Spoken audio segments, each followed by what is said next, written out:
Un juge se moque d'une jeune latino accusée à tort. Elle lui répond par quelque chose que personne n'attendait, 9 langues devant tout le tribunal. Ce qui se passe ensuite laisse tout le monde sous le choc et change le cours du procès pour toujours. Dans la salle numéro 3 du tribunal supérieur, la tension était si dense qu'elle semblait couper l'air.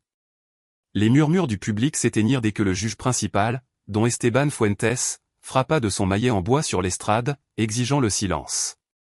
Devant lui, debout près du banc des accusés, se tenait Mariana Torres, une jeune fille d'Aix en grave peine 16 ans, le visage pâle, mais le regard ferme. Ses cheveux foncés tombaient en désordre sur ses épaules, et ses mains menottées tremblaient légèrement, non par peur, mais par l'indignation d'être traitée comme une criminelle. Elle avait été accusée injustement d'un délit qu'elle n'avait pas commis, falsification de documents en plusieurs langues. Une affaire qui semblait ridicule, mais que les procureurs avaient gonflé pour la faire passer pour un exemple de jeunesse dévoyée. À ses côtés, sa mère, une femme humble qui travaillait comme couturière, observait avec des larmes contenues, impuissante face à la machine judiciaire qui s'élevait comme un monstre implacable contre sa fille. Le juge Fuentes, connu pour son caractère sarcastique et son mépris envers ceux qui venaient de familles pauvres, plissa les yeux avec un sourire moqueur. « Alors toi, petite, tu dis que tu parles 9 langues, prononça-t-il d'un ton empreint d'ironie, provoquant des rires parmi certains assistants qui se joignirent à l'écho cruel. Mariana releva le menton et répondit d'une voix claire, « Oui, monsieur le juge, je parle 9 langues. » Le silence qui suivit fut immédiat. Le magistrat laissa échapper un rire sonore, comme s'il entendait la blague la plus absurde de sa carrière. 9 langues. Même mes collègues à l'université n'en maîtrisent pas autant. Prétends-tu nous faire croire qu'une fille de quartier, sans argent pour payer un tuteur, en sait plus que des experts avec des doctorats? C'est un tribunal, mademoiselle, pas un cirque. Mariana le regarda fixement, sans cligner des yeux. Et à cet instant, bien qu'elle semblât insignifiante en comparaison avec le pouvoir de cet homme, quelque chose dans sa posture commença à le mettre mal à l'aise. Le procureur Ramirez, un homme robuste en costume gris avec une moustache soigneusement taillée, profita de l'occasion pour intervenir avec un air de supériorité. Il marcha lentement devant le jury, se tournant ensuite vers Mariana avec un sourire venimeux. Honorable membre du jury, ce que nous avons ici n'est rien d'autre qu'une adolescente avec des délires de grandeur qui prétend nous tromper avec des histoires fantastiques. Elle dit parler 9 langues, mais n'a pu le prouver par aucune preuve. N'est-ce pas, mademoiselle Torres, dit-il en élevant la voix pour que tout le monde dans la salle l'entende.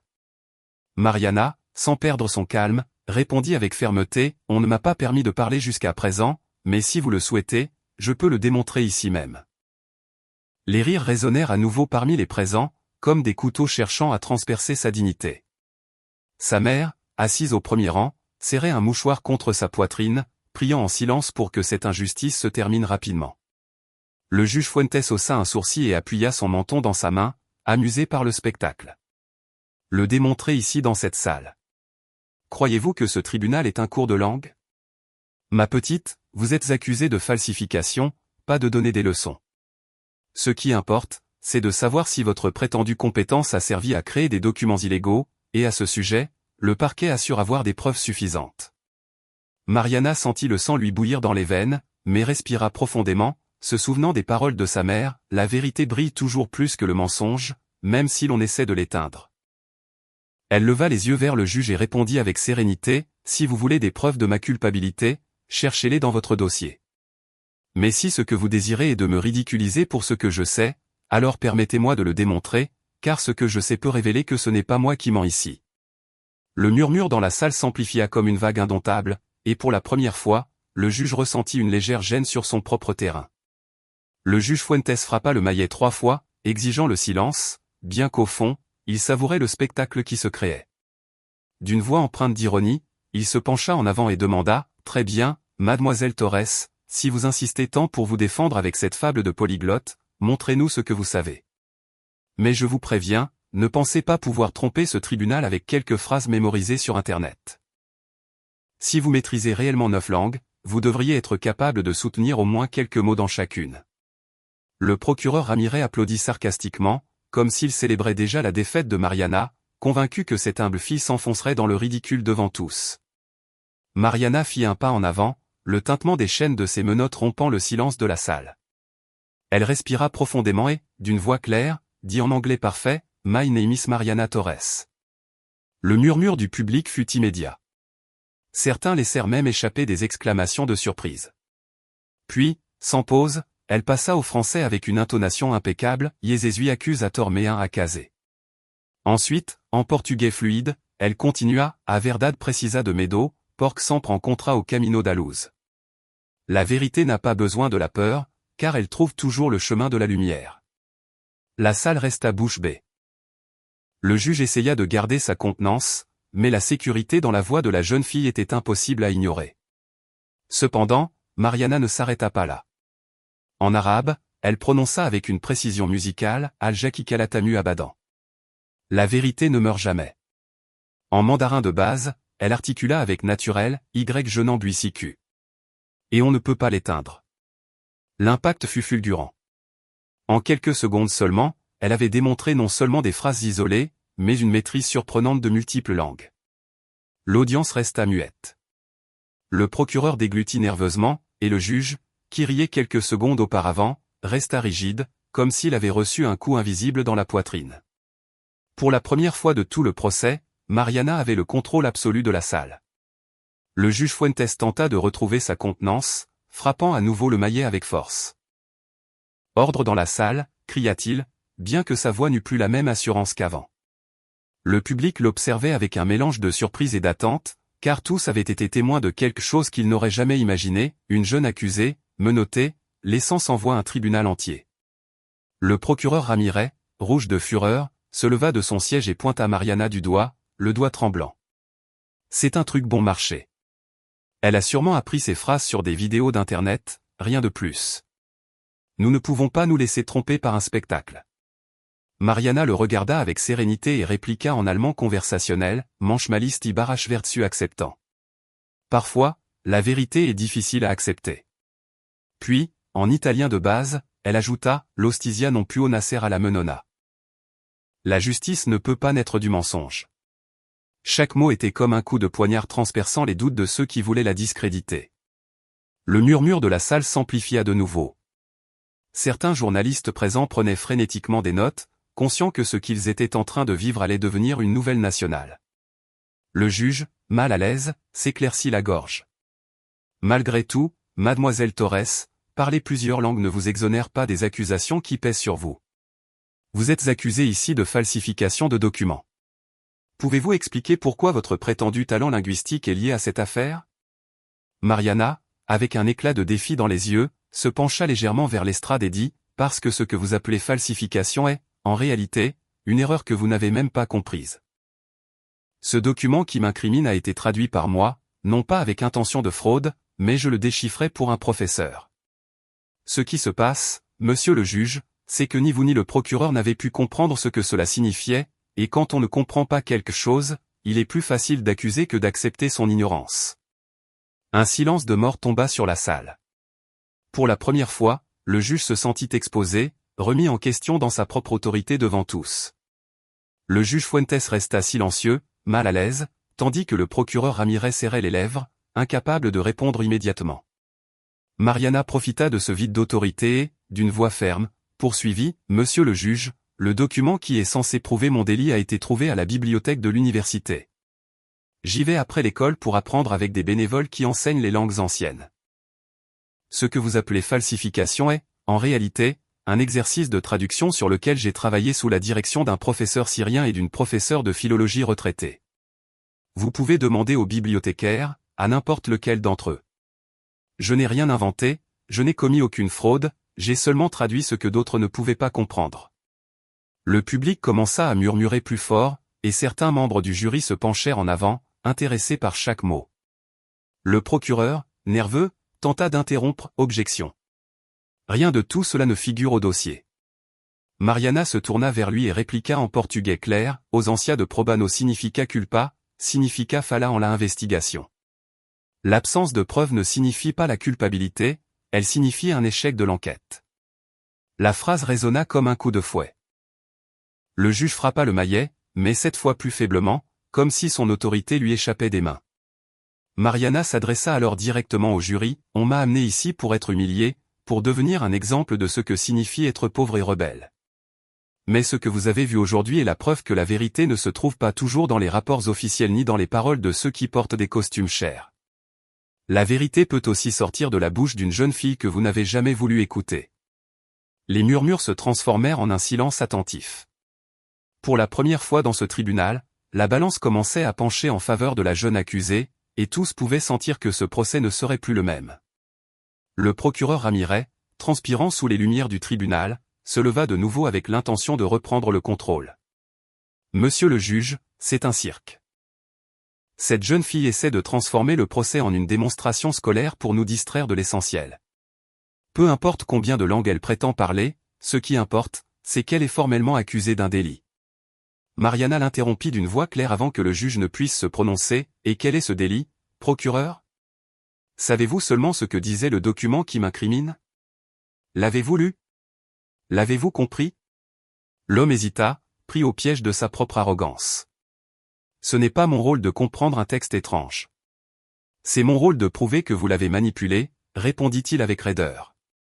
Mariana fit un pas en avant et le regarda fixement. « Alors, monsieur le procureur, ce que vous dites, c'est que vous m'accusez sans même comprendre la preuve que vous utilisez contre moi. Ce n'est pas de la justice, c'est du préjugé. » Le jury échangea des regards, certains hochant la tête en silence devant la logique dévastatrice de la jeune fille. Le juge Fuentes frappa le maillet, mais personne ne lui prêtait plus autant d'attention qu'avant. Mariana poursuivit d'une voix plus ferme, passant aux ruses de basse pour donner du poids à ses mots. « El mich prav du nonicogda poedio. Le mensonge peut cacher la vérité, mais jamais la vaincre. » Le silence fut absolu. Même les journalistes cessèrent d'écrire un instant, surpris par la facilité avec laquelle cette jeune fille passait d'une langue à l'autre, démolissant chaque argument que le parquet tentait de soutenir. « Je ne suis pas ici pour me vanter de ce que je sais, » conclut Mariana, regardant le jury, puis le juge. « Je suis ici pour démontrer que vous, avec tout votre pouvoir, n'avez pas eu l'humilité de m'écouter avant de détruire mon nom. Et cette arrogance, plus que tout prétendu crime, est ce qui devrait faire honte à ce tribunal. » Les mots tombèrent comme un marteau invisible, et pour la première fois, ce fut le juge qui détourna le regard. Le juge Fuentes, le maillet toujours à la main, respira profondément comme s'il essayait de retrouver un contrôle qui lui échappait. « Mademoiselle Torres, dit-il d'un ton faussement sévère, si vous parlez réellement ces langues, expliquez comment une jeune fille de votre condition, sans argent ni accès à des universités prestigieuses, a pu apprendre tant de choses. » La question était imprégnée de mépris, mais aussi d'une curiosité qu'il ne put dissimuler lui-même. Mariana le regarda droit dans les yeux et répondit d'une voix sereine, « Parce que là où vous voyez la pauvreté, j'ai trouvé des maîtres. À la bibliothèque publique, j'ai rencontré des réfugiés qui enseignaient gratuitement ce qu'ils savaient. Une femme chinoise à la retraite m'a ouvert les portes du mandarin. Un chauffeur de taxi syrien m'a enseigné l'arabe. Une employée italienne m'a partagé sa langue le samedi. Je n'avais pas besoin d'argent, monsieur le juge. J'avais seulement besoin de volonté, de respect et de temps pour écouter ceux que la société méprisait, tout comme vous me méprisez aujourd'hui. » Le murmure dans la salle devint assourdissant, car cette révélation détruisait l'idée que le savoir n'était le privilège que des riches. Le procureur Ramirez se trémoussait, mal à l'aise, incapable de réfuter l'évidence. Mariana continua, maintenant en portugais, « A verdadeira riqueza e aquilo que ninguém pode roubar. La véritable richesse est ce que personne ne peut voler. » Puis en français, « La connaissance appartient à ce qui la chair pas à ce qu'elle comprend. La connaissance partagée acquiert plus de valeur que celle qu'on achète. » Le jury était absorbé, certains se penchant même en avant avec fascination. La jeune fille n'était plus seulement une accusée, elle se transformait en un symbole de résistance et de vérité face à l'arrogance du pouvoir. Sa mère, du premier rang, fondit en larmes, non de peur cette fois, mais de fierté. Et le juge, qui riait auparavant de manière moqueuse, commença à ressentir un étrange pincement dans la poitrine, la honte d'avoir sous-estimé celle qui le surpassait par la pureté de sa vérité. Le procureur Ramirez, désespéré de ne pas perdre le contrôle, leva un fardeau de papier et l'agita devant le jury. Voici les documents qui l'incriminent. Des textes en différentes langues que personne d'autre n'a pu comprendre. Comment expliquez-vous qu'une adolescente comme vous ait eu accès à tout cela? C'est une preuve de manipulation. Mariana l'observa calmement et demanda au juge la permission de s'approcher. Un instant, Fuentes hésita, craignant que la jeune fille ne le mette à nouveau en évidence, mais il finit par acquiescer d'un geste las. Mariana marcha jusqu'à la table du procureur, prit un des documents et le tint en l'air. Ce texte, selon vous, est une falsification, mais ce qu'il cache réellement est quelque chose de plus simple, l'ignorance. Elle l'ouvrit et commença à le lire à voix haute. D'abord en latin, puis en arabe classique et enfin en espagnol ancien, le traduisant avec une fluidité qui glaça le sang de tous les présents. Il parle de sagesse, d'humilité, de la façon dont la véritable justice ne peut se baser ni sur la richesse ni sur le mépris des autres. Elle referma le papier fermement et le replaça sur la table du procureur. Je n'ai rien falsifié, j'ai seulement traduit ce que vous ne compreniez pas. L'erreur a été la vôtre en confondant connaissance et délit. Le jury était hypnotisé. Plusieurs journalistes transmettaient déjà en direct, et les commentaires du public débordaient sur les réseaux sociaux. Le juge Fuentes, qui riait au début, transpirait maintenant sous sa robe, incapable de regarder la jeune fille directement. Mariana poursuivit d'une voix ferme, « La question ici n'est pas de savoir si j'ai falsifié, mais pourquoi un tribunal entier est incapable d'accepter qu'une jeune fille de quartier puisse en savoir plus qu'eux. Et cette question, messieurs, révèle que le vrai problème n'est pas moi, ce sont vos préjugés. » La salle éclata en murmures, et pour la première fois de l'audience, Mariana n'était plus l'accusée, elle était la maîtresse qui donnait la leçon la plus inconfortable de toutes. Le juge Fuentes tenta de reprendre son autorité, mais ses mains tremblaient légèrement lorsqu'il frappa de nouveau le maillet. « Assez de discours, mademoiselle Torres, murmura-t-il d'une voix qui n'imposait plus le respect, mais trahissait l'insécurité. Mariana, droite au milieu de la salle, le regarda avec fermeté. « Pourquoi ce que je dis vous incommode tant, monsieur le juge? Ce tribunal n'est-il pas le lieu où l'on cherche la vérité? Si ma voix vous perturbe, c'est parce qu'elle reflète ce que vous ne voulez pas voir. » Le silence tomba comme un manteau sur tous. Mariana respira profondément et, passant à l'anglais, dit clairement, « Justice is not a privilegis. » La justice n'est pas un privilège. Puis en italien, la veritad. Le demande, solo le bugier les tonneaux. La vérité ne craint pas les questions, seuls les mensonges le font. Chaque phrase frappait l'autorité du juge avec la force d'une sentence. Le procureur Ramirez tenta d'intervenir, mais Mariana leva le document qu'elle tenait et le désigna avec détermination, « Voici la preuve de votre erreur. Vous m'avez accusé sans comprendre le contenu. Savez-vous ce que cela signifie, monsieur le juge? Que l'ignorance a été vêtue d'autorité et la prétention déguisée en justice. » Le jury se penchait en avant, attentif à chaque mot, tandis que la mère de Mariana pleurait en silence, voyant sa fille transformer l'humiliation en force. Le juge serra les lèvres, mais ne put répondre. La jeune fille donna alors le coup de grâce, « Vous, qui vous vantez de votre expérience et de vos titres? Combien de langues parlez-vous? Parce que moi, à mes 16 ans, j'en parle 9. Non pas pour humilier, non pas pour gagner du pouvoir, mais pour comprendre le monde et défendre la vérité. Et vous, monsieur le juge, qu'avez-vous fait du vôtre? » L'estrade resta muette. La question flottait comme un couteau dans l'air, et pour la première fois depuis des décennies, le juge Esteban Fuentes n'avait pas de réponse.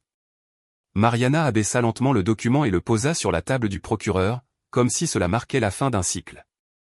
Puis elle regarda de nouveau le jugé, d'une voix sereine mais pénétrante, ajouta, « Vous voulez savoir d'où vient ma force? De ma mère.